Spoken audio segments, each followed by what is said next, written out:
பாதாம் பவுட்ரு அரைக்கிறது தாங்க. இது வந்து சுடுதண்ணியில் போட்டுக்கலாம். ஒரு 100 கிராம். அவ்வளோதான். அடுப்பு ஆஃப் பண்ணிவிட்டு ஒரு அரை மணி நேரம் ஊறட்டும். அவ்வளோதான். இந்த மாதிரி நீங்கள் ஊற வச்சிங்கன்னா அந்த தொப்பையெல்லாம் வந்துடும். தண்ணி பசையெல்லாம் போகிற அளவுக்கு வறுத்து எடுத்துக்கலாம். இப்போ எடுத்து வச்சுக்கலாம். பாதாம் பவுடருக்கு பனங்கல்கண்டு போட்டுக்கலாம். நம்ம சர்க்கரை போட தேவையில்லை. இதையும் சும்மா லேசாக வறுத்துக்கலாங்க.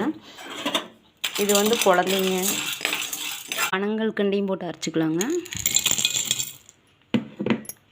ஏலக்காய் தூள் போட்டுக்குங்க. மஞ்சத்தூள் ஒரு 1/4 ஸ்பூன் போட்டுக்கோங்க போதும்.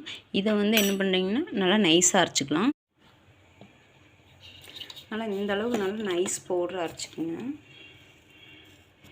அதுக்கப்புறமா நம்ம அந்த வறுத்து வச்ச பாதாம் க்ளீன் பண்ணி வச்சோம்னா அது போட்டுக்கோங்க. இதை வந்து பல்ஸ் மூடில் வச்சு அரைங்க. ரொம்ப நைஸாக அரைக்கக்கூடாது. இந்த அளவுக்கு அரைச்சிக்கோங்க போதும். இது ரொம்ப நைஸாக அரைச்சிங்கன்னா ஆயில் வந்துடும் அதுலேருந்து. அதனால் இந்த அளவுக்கு போட்டு அரைச்சி போதும். மாற்றி கொஞ்ச நேரம் இப்படி ஆற வச்சு நீங்கள் பாட்டிலில் ஸ்டோர் பண்ணி வச்சுக்கோங்க. அப்புறம் சுகர் பேஷண்ட் கூட அது குடிக்கலாம். ஏன் தெரியுமா, இது பனங்கல்கண்டு தான் போட்டிருக்குறோம் இல்லைங்களா, அதனால் ஒன்றும் பண்ணாது. கண்டிப்பாக நீங்கள் போட்டு அவங்களுக்கு கொடுக்கலாம். குழந்தைங்களுக்கு வந்து இவ்வளோ போட்டு பால் டெய்லியும் கொடுத்தீங்கன்னா கூட அவங்களுக்கு நல்லா ஸ்ட்ரென்த்து தான். பால் இப்படி எடுத்து ஒரு ஸ்பூன் போட்டுக்கோங்க. இதுலேயே பால் ஊற்றி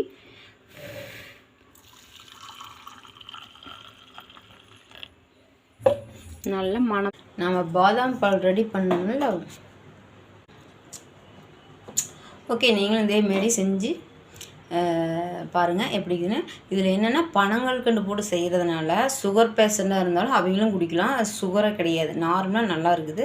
குழந்தைகளுக்கு வந்து நீங்கள் ஒரு அரை ஸ்பூனு இல்லைனா ஒரு 1/4 ஸ்பூன் போட்டு அந்த பால் நம்ம ஊற்றுவோம் இல்லையா, அதோட நீங்கள் கலந்து கொடுக்கலாம். நல்லா ஹெல்த்துங்க.